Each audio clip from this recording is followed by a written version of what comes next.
Welcome to Econundrums with Sally and Benny.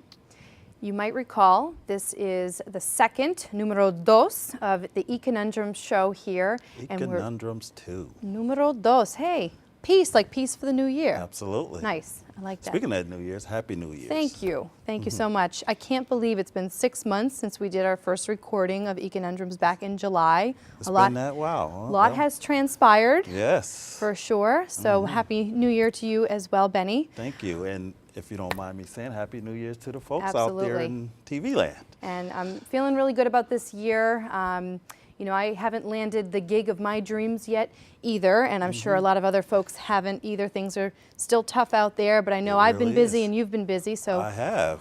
why don't we, you know, talk a little bit about what we've been doing since July. Yeah. So, well, funny you should ask. Yeah. I think I'm working probably like 3 jobs now. yeah, you you know. mentioned that. I'm still doing, I have a part-time job in my chosen field of 30-something years Wow. in manufacturing with Pratt & Whitney. Oh, good. Hoping it leads to a little more, Sally. That's but, part-time That's then. part-time, Yep. so I'm not really, you know, getting all of the benefits, no pun intended. But Benny?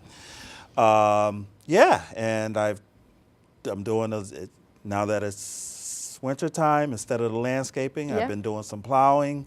Okay. Utilizing the truck, doing that, and I've actually gone into retail. Get I've outta been- here. Yeah, can you That's believe new that? since we chatted over coffee. That's right. Well, how could that, you know, I figured I'd do something with this personality and expand my skill sets. And So it's been going pretty good, by the way. No job too small. That's right. You So know. it sounds like they're keeping you on their payroll then, since the holiday season has passed. I'm sure you've you know, Yeah, I been don't loving know. your personality. Yeah, I don't know how long it's going to last, Yeah. but you know, I had to do what I had to Right. do to help make ends meet. But Right. speaking of that, If I could, however, you mentioned you're back in your field, which I know was one of your goals back in July when we spoke, and I think you had said you had recently completed a training, and is that part of what got you in the door at Pratt Whitney? absolutely, Yeah. yes, it certainly did. Good. Yeah, you know, again, it still remains to be seen if it'll turn into anything long term. Right. And I know you have an conundrum that kind of speaks to that It a little does. bit, and the folks out there hear about that in a few. But yeah, it actually did get me, at least on paper, into the door. Right. So And I'm sure, you know, you've been in that field for so long, and you know a lot of people, and they know you. absolutely. You bring a good name. So let's talk about you. Yeah. And what have you been doing? I know you've been on this exciting new venture project. Yes. Always exciting new projects and ventures. Thanks for asking. So basically, as I mentioned at the beginning, I still haven't, you know, gotten that real key office management job that I've been looking to land. I'm coming close, feeling good about different prospects for this year. But one thing that I have done, like I'm sure a lot of folks who are at home can relate to, is I've started my own home-based business. Wow, okay. And you know, a friend got me involved in a health products business, and I'm Really? making some decent money, and I'm taking the products, you know, and So you know, that's why you've been looking so I'm good lately. looking I'm noticing all a right. change Thank you. here in the new year, health, and Yeah. if I'm correct, you're a little different hairstyle too. I know. I wonder if the folks would recognize that. I did go with the bangs. Funny little story, real Okay. quick, is you know, I went to my hairdresser and I said, you know, something new, something different, maybe some shorter layers for the new year. She said, do you trust me? I said, absolutely. So she turned the chair around. She did some Edward Scissorhands, about 10 minutes, turned the chair back around, and I actually started crying. Wow. I so really was not feeling the bangs, but now I love them because, Okay. like you said, it's new. It's a change. it's a change. So, So. well, great. So been busy, and I think that theme of change is a useful one to Absolutely. underscore for our viewers as well. Is, you know, we may not know what it's going to look like, you know, in a year from now, but at the very least, we can create some changes for ourselves, whether it's you know, work or That's hair or right. whatever. And speaking of changes, well, we gave the viewers out there in the first edition a set of 10 Econundrums. And for the folks, for our new viewers, you want to tell Right. them what Econundrums are? Absolutely. So Econundrums, as the word sort of implies, it's a combination of economy and conundrums. So the definition being that these are conundrums in our present economy. So both from the job seekers and the employer's point of view, and they spread much farther. But we are in the previous segment focusing on the job seekers and employers, and we're doing sort of a second take, a new bunch of econundrums for both job seekers and employers today. Well, I don't know about you, but I'm ready to get into them. Sounds good. So, you know, and I know, I just want to say for the viewers, especially those who haven't had a chance to view the first 10 from the first segment, you know, these are covering some sensitive topics. Absolutely. So they're designed to be a little bit tongue-in-cheek, sort of humorous, but keep in mind, and I know our viewers will too, is that, you know, some of these are some difficult issues. Absolutely. So we don't want anybody... in a difficult time Absolutely. as well. Yes. And we don't want anyone to take anything personally, but we do hope that viewers can shed some light and realize that some of these issues are much bigger than themselves. That's and right. to try not to take some of these econundrums personally, and we'll sort of navigate and troubleshoot how we can, you know, best resolve to have That's a great right. 2013. That's so right. That's kind of the context. And the first one for today in our second segment of Econundrums, Benny, is this idea of dancing with robots in a jobless recovery. Right. So, okay. So let's start first with the second part of that, which is a jobless recovery. So I'm just saying, how does a jobless recovery help the job seeker? So companies may be profiting, but if there aren't jobs being created simultaneous with a recovery, how does that help the average person? I'm just saying. That's a good question. Right? Absolutely, yeah. It seems like we're going in circles. And the first part of that econundrum is the dancing with robots. So you probably have seen... Yeah, like automated or automation Exactly. replacing humans. Yeah, and it's like, well, who designed and manufactured the robots in the first place? You know, humans. That's so in a large sense, you know, and I'm not saying it's all bad. You know, there's been efficiencies, you know, with new technologies, and I think it's important to be on the cutting edge, but at the same time, there seems to be a conundrum around humans having actually created robots or automated devices or new technologies that actually replace the humans and therefore cut down the amount of jobs available. So I don't know. Dancing with the robots. Dancing with robots. Okay. So you can, our viewers can kind of get an image of that. The next one has to do with some intergenerational issues that we see today. Have you noticed, especially you mentioned that you're recently in a part-time retail job. Absolutely. You've probably noticed that some of the folks who are actually, for example, greeting customers as they walk in the door, they're not your average 16 to 24-year-old youth worker. Hello and welcome to... Fill in the blank. Fill in the blank. Right. This is very good. So, you know, we're talking about this next econundrum today that I want to say. It's called 4 generations. So 4 generations feeling the squeeze. Yes. So you've got, as I mentioned, the 16 to 24-year-olds, many of which do have college degrees. And in fact, they're in debt. They're seeking that entry-level job. And yet the babies, so to speak, are competing with The baby boomers. the baby boomers. Wow. Yes. So a lot of true. the baby boomers who felt, okay, my retirement is in the bag, I'm good to go, I'm out of here, 65, I'm retiring, I'm going to, you know, buy my boat and head off on vacation. They're now, in many cases, taking the entry-level jobs of the younger workers today. So that's quite the econundrum. That is an econundrum. If you think about it, so you've got the 16 to 24, or the youth worker, then you've got sort of the 25 to 45, which ideally those people are sort of in the prime of their career, right? And look at us, we're in that age bracket, give or take, and right, and Speak for yourself. we're not. I can't say I'm in the top of my game right now. Right. You know, I feel like I'm being underutilized or I'm underemployed. No victims here. You know, I've launched my own business. I'm still looking for the right gig. But I feel where you're coming from. Right? And then you've got Absolutely. people, you know, 45 to 65, you know, and then you've got the 65 plus previously who would have retired. And so we've got this 4 generations feeling the squeeze. Anything else you're thinking about that? Or No, but from that's an interesting conundrum and so true. Yeah. So true. You know, and it's like, geez, you know, you'd hate to feel like you're competing. Right. And it's like you wish everybody could sort of fulfill on their own potential and have a place in the workforce. So hopefully we'll work to. Hopefully when that recovery Yes. comes along. Hopefully it's a job-filled recovery. Exactly. Okay. I know this next one, Benny, you can probably really relate to. And the third Econundrum we're going to talk about today is perpetual piecemeal income. You mean like me with my few different income strands from this job and that other job? That Totally. what you're talking about? Absolutely. So, I mean, how many people do you know today that are working multiple part-time Oh, jobs? And what does that equate to? There's no loyalty. And Yeah. this actually came up in our first segment of Econundrums back in July, is that there's no loyalty either way, from the employee to the employer and vice versa, right? Because the employee is just trying to make ends meet, like you said. They don't qualify for any benefits or longer term security. Not at all. Right? Not at all. And they're just trying to figure it all out. I know at one point, I think we talked about this when I was launching my business back in '06, I had 7 part-time jobs at that Wow. time. So you start to feel like schizo, right? And I'm sure a lot of people can relate to that piecemeal income.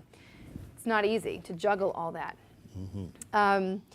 Now, the next one here is this idea of tragedy of the hollow credential. So I think you recently, correct me if I'm wrong, given your almost 30 years in manufacturing and in machining specifically, you were lacking that computer skill set that a lot of folks That's were right. lacking. And I did go get that Yep. training at That's the amazing. local career center.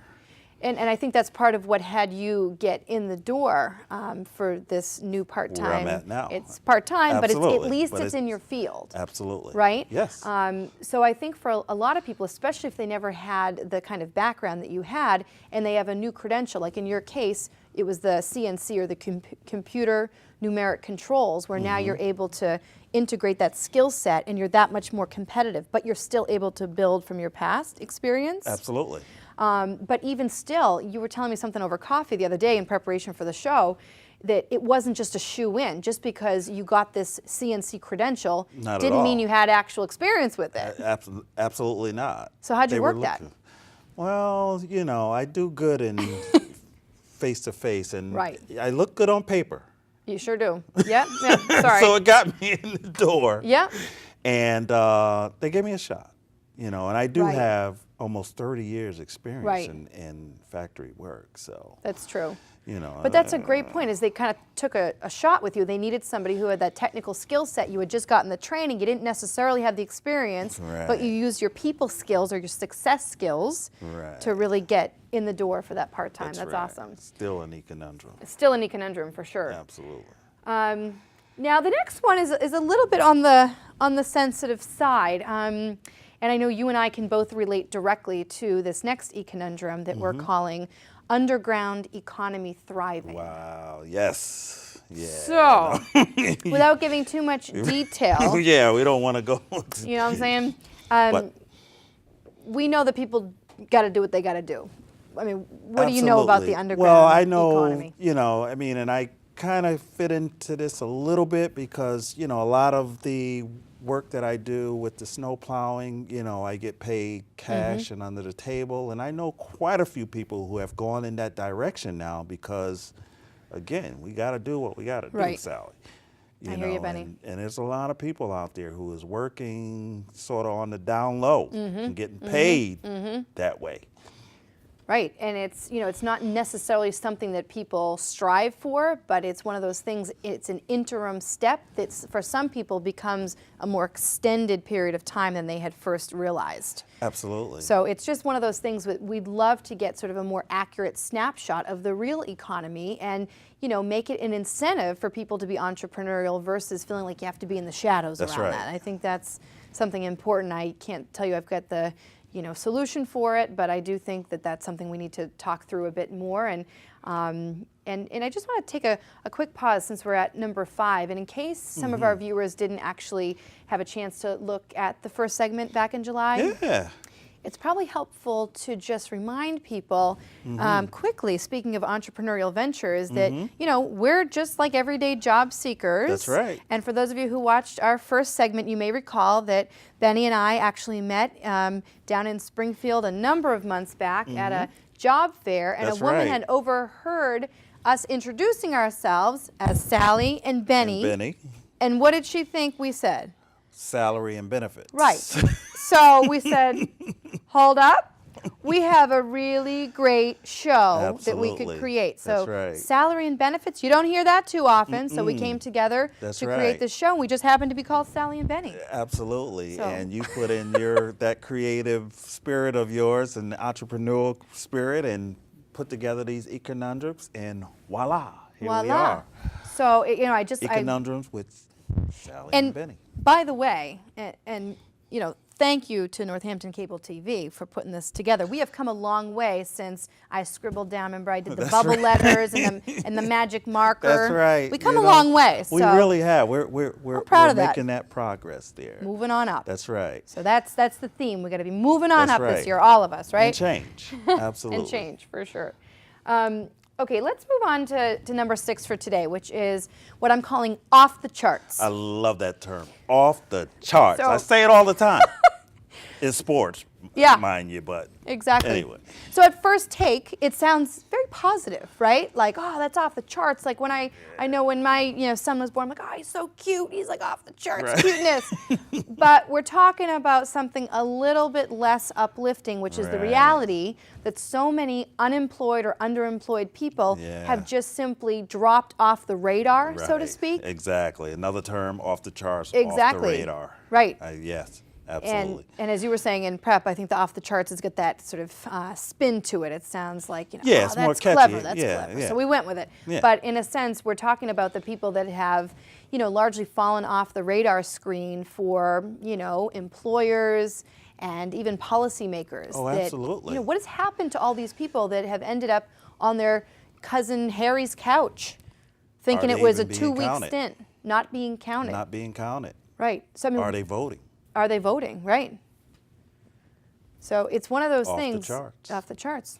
We all probably know somebody in this situation. They thought it was going to Absolutely. be a short-term unemployment stint, and all of a sudden weeks have turned into years in some cases. Many people have gone through and past their unemployment extensions, and they're really in a tough squeeze.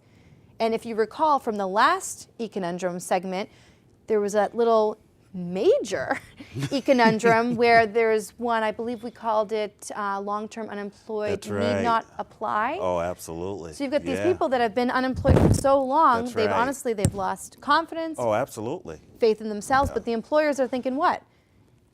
Hey, what have you been doing for the last That's right. year and a half? That's right. Where have you been? Where have you been? So Right. you can see it from both angles, but Yeah. we do need to address this issue, this Absolutely. off the charts Econundrum. I don't know if you have any other thoughts on that, or No. it's sad. It's something. It's compelling. We need to really look at that. We can't forget about these people. That's they're right. still, they're still our fellow citizens. They're our neighbors. They have families to Oh, support. absolutely. And they can be our potential colleagues. That's right. And I'm sure those who may find themselves in the off-the-charts Econundrum category, you may actually have some ideas, and we are going to be talking about an email that we're going to provide for our Absolutely.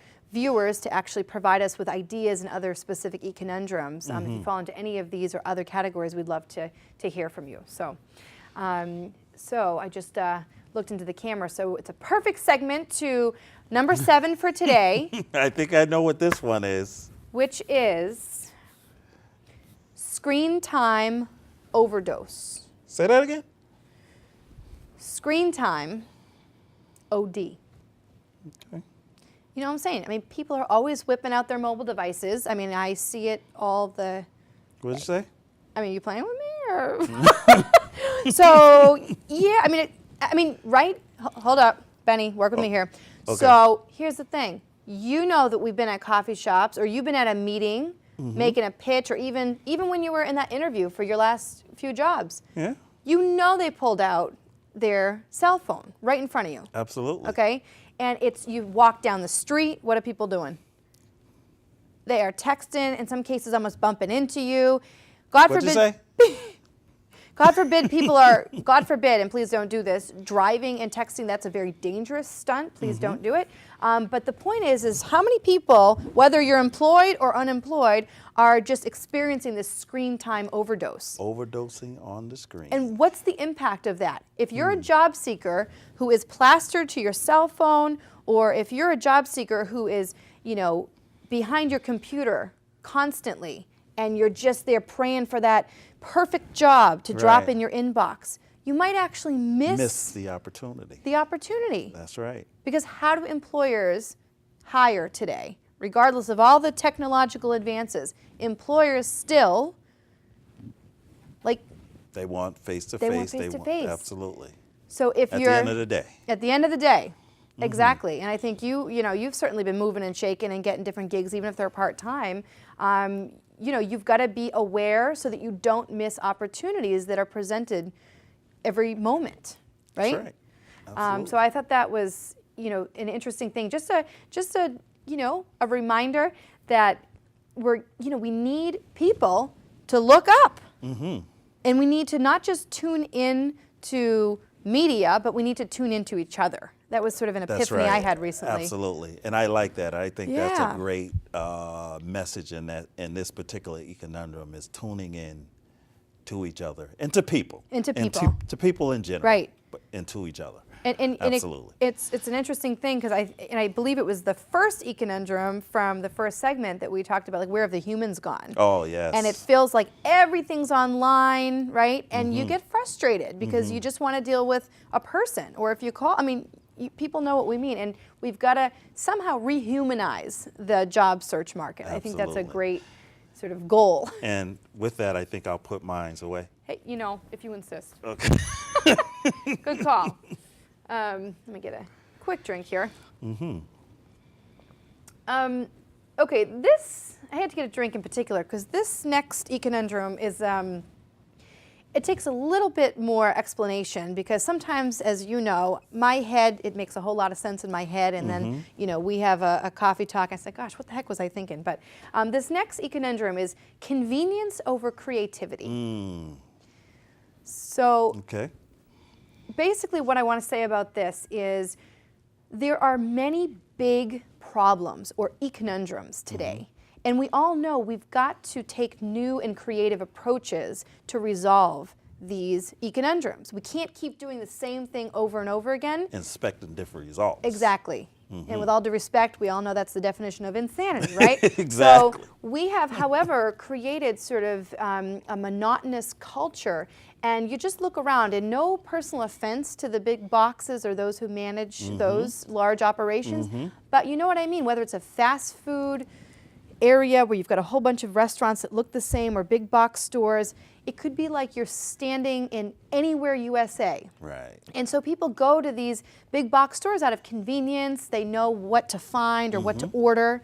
And it doesn't necessarily invite people to think or act creatively. Absolutely. So what do you think is the impact, therefore, on people when they don't have these types of sort of basic creative outlets? How does that impact their job search? What do you think? Well, there's no creativity, for one, and it's all sort of a canned approach. It's all boxed, no pun intended. Yeah, no, seriously. And speaking of box, it's sort of like, how do we encourage ourselves, train ourselves, especially when we're in a difficult financial time? To think outside. How do we think outside the box, especially in sort of the big box culture? It's kind of a clever metaphor to think through a little bit. Yeah, there lies the Econundrum. And I just want to say something too on creativity is, it's not like, especially those who are unemployed. I can certainly relate. I don't have, all kinds of disposable income, extra money to just go take a painting class. Right. But you and I both know it doesn't have to be something that formal to actually practice my own creativity. Absolutely. And that's going to get me thinking in new ways and approaching people and taking risks, which is back to that kind of entrepreneurial thinking. If you recall, I did that years ago and got into the videography That's stuff. right. How do you think we're here? Absolutely. Hello. You're utilizing your side connections, and we were able to create this show. So, this next one, number 9 here for today, is actually somewhat related to what we just talked about. And I got to tell you, Benny, and you know this, we've talked a few times about sort of our family histories. The next Econundrum, I'll just say it by name, and I want the viewers to notice that it's actually in the form of a question, and it is called Chinese-made American flags? I know. Wow. Question mark? Yeah. So now that is an extreme example of, we like to try to explain how all of our jobs have been shipped overseas as though the consumers had nothing to do with it, yet we go into the big boxes expecting to purchase, let's just call it a 3x5 American flag. We're talking stars and Right. stripes, right? That's right. And it's made in China. Why? Because we said, oh, well, I'd rather pick it up for $5 versus the $18 that it took to actually manufacture with Right. U.S. labor standards in Made place. in America. We all want to be making good money, but we don't want to pay for the products, right? So it's a real, almost like hidden Econundrum. Yeah. And I just want to say that, my own dad, and I know that you know this story. It's a great story, by the way. Thank you. He retired in 1991. He was in construction in the military, and then he decided to launch a business, and that was in flags and flagpoles. And we may not agree on a whole lot of things politically, but one place that I can really align with where Right. my That's father stands right. is like, I will draw the line on a Chinese-made American flag. And I'm not picking on China, let me just be clear. It's Right. the idea It's the- that our own country's flag is manufactured elsewhere and we justify Right. that for a cheaper cost. Yeah. It impacts job availability. Right, exactly. So giving a shout out to my dad. I mean, he certainly opened my eyes to that. Shout out to Dad and shout out to the American flag. To the American flag, and I think it's sort of that extreme Econundrum that it's not just China and it's not just flags, but That's I right. think we get the idea. Absolutely. It's related. Cheap products come at a price. That's right. So I think we all need to just be aware of that. So actually, this is I like the order that we did this Absolutely. because the last one for today is this idea of big picture math is our final Econundrum for today. So again, it's called big picture math. Big picture math. And I know you've got some thoughts on this. Well, yeah, almost like the, needs are increasing and to some Yeah. degree the resources seem to be decreasing. Right. Like Right? all we hear in the news, what do we hear in the news? Constantly. Budget cuts. I don't know if I think this kind of fits in there with this fiscal cliff Oh, the kind of fiscal cliff. conversation. Woo! We almost went God. over. Actually, I think I did go over. I know, personally, I feel like I fell off the fiscal cliff. Just following their conversations, I almost Yeah, exactly. went over. Mentally went off the fiscal cliff, the mental cliff. But so yeah, So like you said, there's so much need out there in terms of actual, friends, family, neighbors, people that you and I know that are in need, like real need. Not that they're slackers or don't want to work, but the larger economic issues make it such that, they need certain services in place in the interim. And hopefully Absolutely. this job-filled recovery Yes. will help. But, there's so much need, and all you hear is, like you said, sort of deficit issues. Look at the Taxes. debt, taxes. There's so much uncertainty out there that if you think about it, employers are trying to do the best they can too. They're just trying to feed their families too. That's right. And I used to be one of these people that really thought people in business were just the devil incarnate. But I've grown up and I realized, these are now just, you have your own business. I know. Well, hey, listen, they call it forced entrepreneurship, Right. although that is my nature. But so the point is with this big picture math is that there's so much need, and there seems to be, according to the media, really reduced resources available. And the question is, well, who's paying for all of the needs? That's right. Look at, I don't want to get into the exact numbers of the debt that the United States is now experiencing, but we're in a tough spot. So who are we waiting for to resolve this? China? No. No. And one thing about math, I know the big picture math can feel a little bit overwhelming, But one thing I just want to say to kind of wrap this piece up is, my dear grandmother, I called her Grammy. She did pass away in 2011. But one of the things that she said is, just on a personal level, we need to get back in touch with our numbers. She said people forgot their figures. So I think that's one thing, just to look at our own personal finance and our own budgets. And I think, we can all take personal and social responsibility to kind of get back in check and help with this big picture. And get back to the figures. Yes, and yes, exactly. God bless you, Grammy. Always thinking about you. And then as far as how we might want to wrap up, I know that the previous segment in July and today's segment, already here, January 2013, it's really specific to job seekers and employers, but I know that we've been talking that e-conundrums or conundrums in our overall economy can relate to many different things. Exactly. Absolutely. And so, the viewers, we want, Benny and I would love you to think about not only your own e-conundrums that you might mail in, and if I can just give you that email now, that's econundrums@gmail.com. And the other thing is, for future segments, Benny and I are looking at doing some other topics, including social issues that are part of and current affairs. So I'm excited about that. I am too. Future shows. Absolutely. And, certainly, again, a huge thank you to Northampton Cable TV. And for those of you who did not see, if you want to maybe mention where they can you find can go on to northamptontv.org and you can see the first installment of Econundrums, and you can also search it on YouTube at Econundrums. So you can find us, and we want to hear from you. And we would love to hear from you. And so I'm just, really excited about 2013. I know, I don't have all my ducks in a line, and I'm sure a lot of the viewers feel like they don't either, but I think if we can all just, be a little bit uplifted with, anything is possible, and if we just keep moving ahead, I think we're all going to be in a better place. And hopefully the next segment we can give the viewers another update in terms of where we're at and hear from them. And you know what? On that note, I think we'll take it out with a Happy New Year to Happy 2013. New Year.